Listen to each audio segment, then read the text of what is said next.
Hey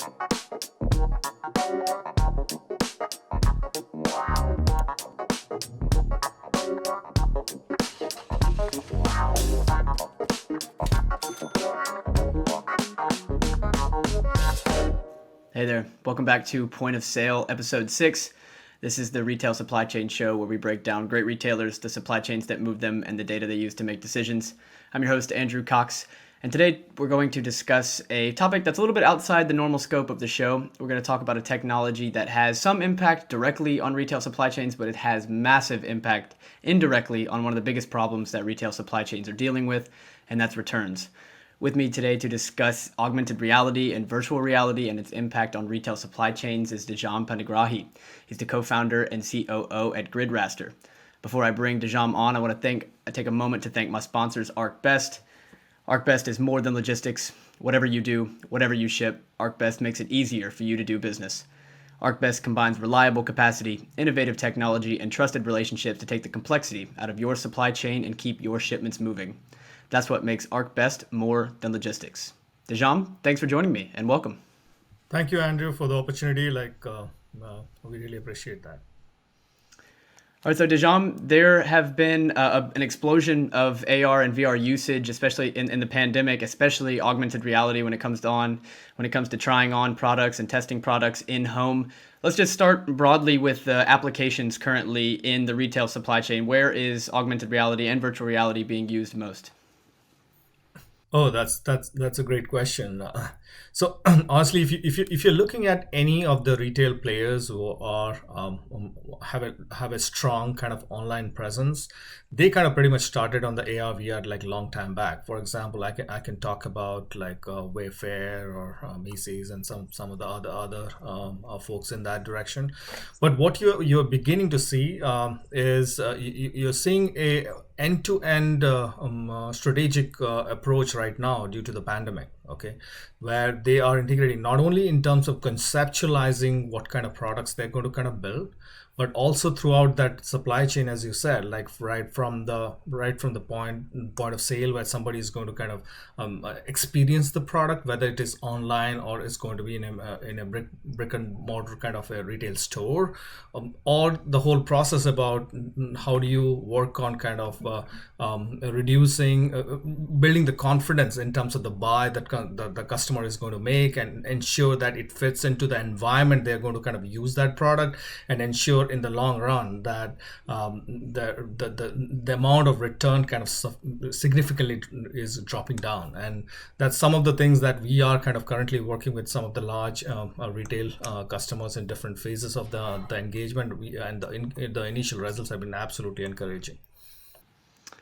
Well, Dijam, let me take a step back and give you a moment to explain a little bit about what GridRaster does, because VR and AR, it's a big topic and there's multiple levels in the technology stack. So give a little elevator pitch on what GridRaster does. Okay, so everybody knows that there is one on the device, like all the different AR VR device providers you have, and then we have all the different content providers who bring in the different content. Like in the retail case, like it could be a design of a something that you're wearing, or a furniture, or anything for that matter. You have different models, everything kind of available. Today, mostly what you see, most of the experiences that being provided, like you are trying to get all the content onto the device and ensuring that the person is kind of getting that experience, AR VR experience. But as we begin to kind of scale, and as you begin to kind of have this experience go to the masses, you want to ensure that this can happen very, very seamlessly. So what we are building, you can think of an in-between stack, which allows any of this VR content to kind of seamlessly get delivered onto the device with absolute full experience and different capacity to do analysis on top of the different information that is there, and do it from the cloud. So we are leveraging the cloud to deliver this high-end immersive experiences onto the devices, which are going to become more and more easy to wear, and the compute has to come from somewhere, the resources has to come from somewhere. Like we are enabling that from the cloud. The cloud acts as a co-processor to any low-end device and still be able to provide you the most immersive experience that is possible. So That's the part we are building, and most of the customers that we are working are in a phase where they're transitioning from pilots and the initial POCs to kind of a large scale deployment, and that's where we're helping them do that. Dijam, like I said, we've seen a big uptick in usage, especially with AR when it comes to testing and trying on products. Sephora and Ulti on the beauty side. And as you said, Home Depot, IKEA, Wayfair, they all do it on the furniture side, seeing how things fit into people's homes. Where are we on the adoption curve for augmented reality? Are we just at the beginning? And as a follow-up, are augmented reality glasses? I saw that InReal is now expanding to the US. That's very exciting. Are they to AR what smartphones were to the internet? Is that kind of the big leap, the next leap forward after smartphones? I mean, that's exactly what we believe in. I mean, we left actually pretty cushy jobs in in the tech world, like the Qualcomm, Texas Instruments, and everything, to kind of jump here. That's a firm belief. Like we strongly believe that the mixed reality, whichever term you use it, augmented reality, virtual reality, overall, end of the day, it's going to become a device where you can experience both AR and the VR experiences. It's a lot of all the companies are working in that direction. And we firmly believe this is the next computing platform. I mean, end of the day, what did a smartphone did? I mean, it pretty much put internet accessible to everybody, right? I mean, that's effectively what the smartphone kind of did, and then kind of it unlocks so much of potential, all the use cases that can kind of come from such a platform with such an access. Now, what AR VR is doing is trying to take that curve ahead. Like you basically, that whole communication, which has been more on the video and the voice, can you take that experience more to something more immersive and more interactive? Like as if instead of we having this call over a video, it could be a holographic that we are almost kind of sitting on a coffee table and actually having a discussion. That's going to be possible in just a few years from now. So that's where we're going in that direction, and that immersiveness, that connection, that empathy, that medium could bring, that's very, very exciting for us, and we are basically tracing that path. So if we're on the cusp of this big transformation in the way that we shop, I think that augmented reality has the potential to do that. Should every retailer have an augmented reality or virtual reality strategy at this point? So there's a the thing that we talk to a lot of these customers, like if you don't have it, your competition has it. Okay, so just look at it. I mean, it just would become, it's a matter of time, it will become a hygiene in terms of the user experience, right? I mean, if once you experience, it's like once you saw the movies in color, would you go back to the black and white? I mean, it's a question of this is absolutely paramount importance that like everybody goes into that. I understand like people have different priorities they are kind of tackling with, but it's just given that this technology is going to kind of stay, and it is going to stay because of its merit. Just for example, like most of the companies we actually went to the retail before the pandemic. I mean, they definitely had some plan in terms of how they're going to work, how are they bring in all this technology part of their digital transformation. But the pandemic was a complete game changer. You are confined to, you still have to have, the customers still are looking at an experience which is like a little closer to what they used to potentially get in a physical store, but they are looking, I mean, they're relating their experience closer to that, right? So with the pandemic, what effectively it happened, that whole adoption curve that which is looking like maybe 4 to 5 years, it pretty much kind of shrunk to like months. And a lot of this thing kind of started as a temporary measure, but now it's just kind of there to stay because of the value they have kind of seen.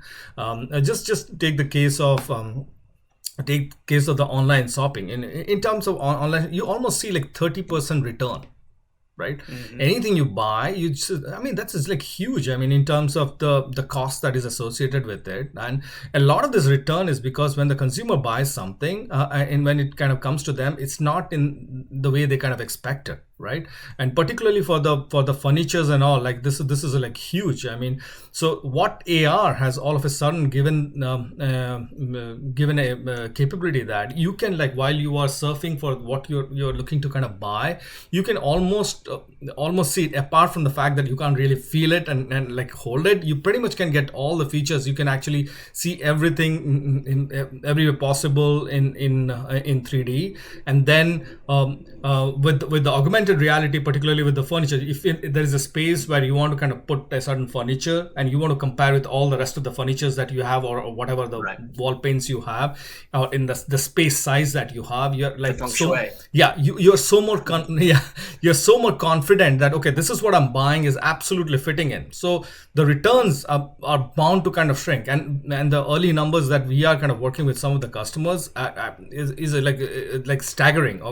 We'll talk about it more as we kind of go forward with as we complete the project, but those numbers are staggering, and this is going to be completely huge. It's a game changer for retail.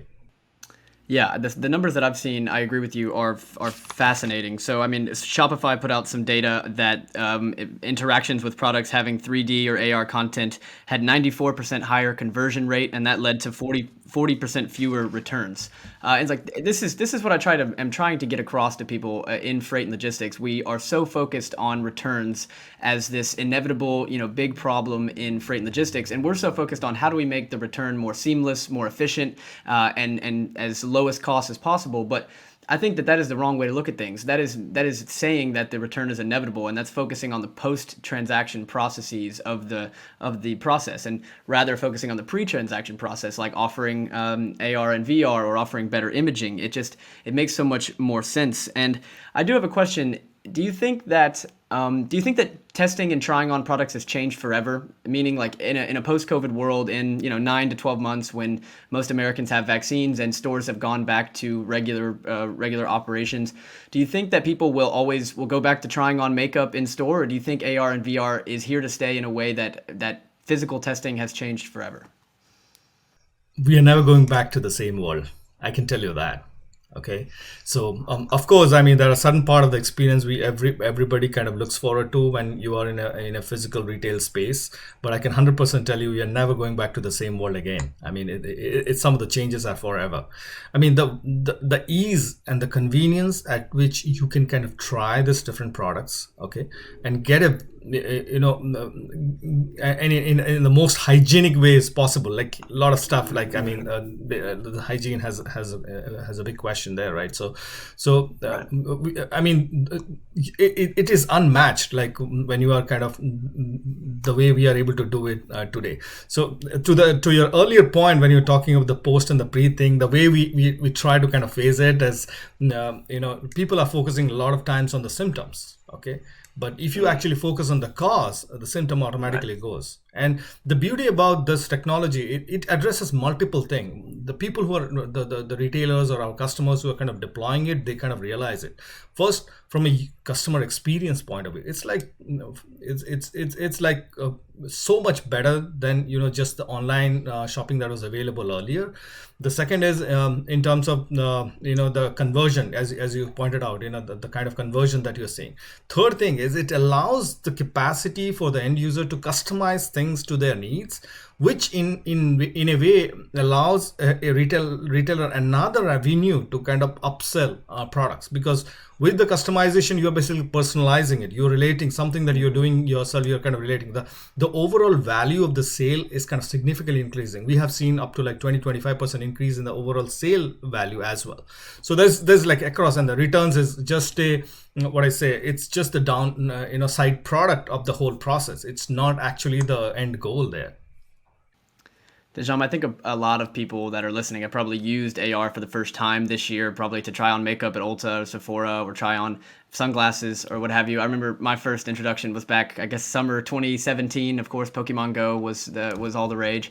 And I think that AR product testing is a good introduction to AR to people. But what do you think is next from retailers? Do you think that we're going to see this? Is the next leg the Snapchat lifts and whole virtual stores? And in that next leg up, are glasses required for the next leg of this technology?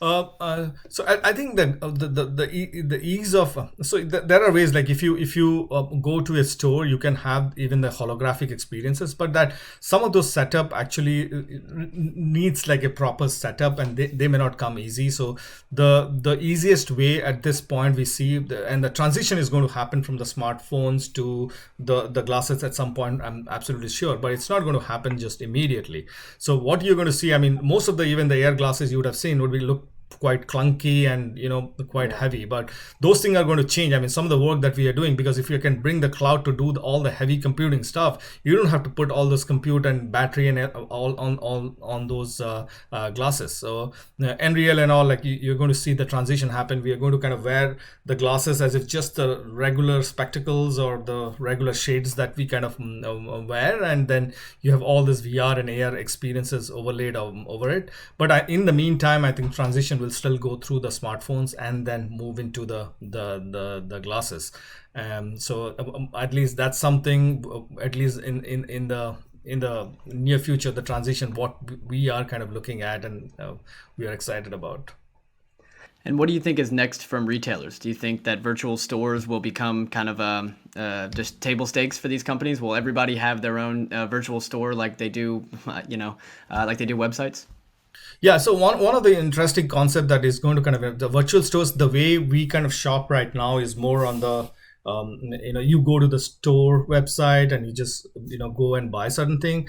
If you're aware, like there's the whole concept of metaverse, which is kind of building out, right? Which is you're going to see a parallel world, a virtual world, which is kind of built with all the different users coming in there. So you'll also see the retailers playing a key role over there. A lot of those products are going to kind of be bought through those events. Let's just figure out, like if you are in a metaverse and you are kind of building a civilization, fighting some evil enemy over there, and you have all the ammunition that is required, and some of the things you really find interesting, you can straight away buy from there, and retailers have to kind of plug into that whole system to kind of make those sales happen. And I'm sure beyond the e-commerce and the online shopping that we see today, you're going to see a lot of those plugged into that environment as well. You hit a buzzword with me on metaverse. I'm very interested. Epic Games is probably one of my favorite companies in the world right now. I am fascinated by the next story that's going to play out over the next 15 to 20 years, Roblox and the companies that are going to be involved in building it. So I don't want to get too deep into metaverse, because you and I'm sure we could go on for hours just on that topic. But how big is the market without the next leg to virtual stores and eventually to metaverses? How big is the market for augmented reality? How do you guys quantify that? So you're talking in terms of the retail?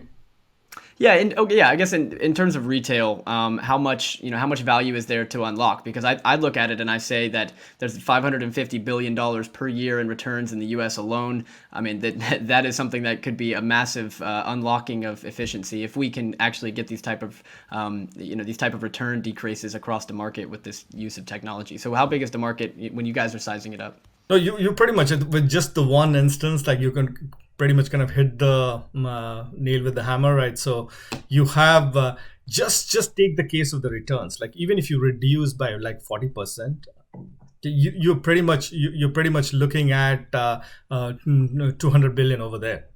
Okay, so obviously a lot of this will be an integration of a lot of different technologies. It's just not going to be standalone AR that would do it. But overall, from a retail standpoint, like we are at least looking at just from a software, like from our angle, we are looking at least a 20 to 25 billion opportunity just from the software angle. I'm not talking about anything else, and hopefully like we can get a good chunk of the pie from there when we enable all these technologies.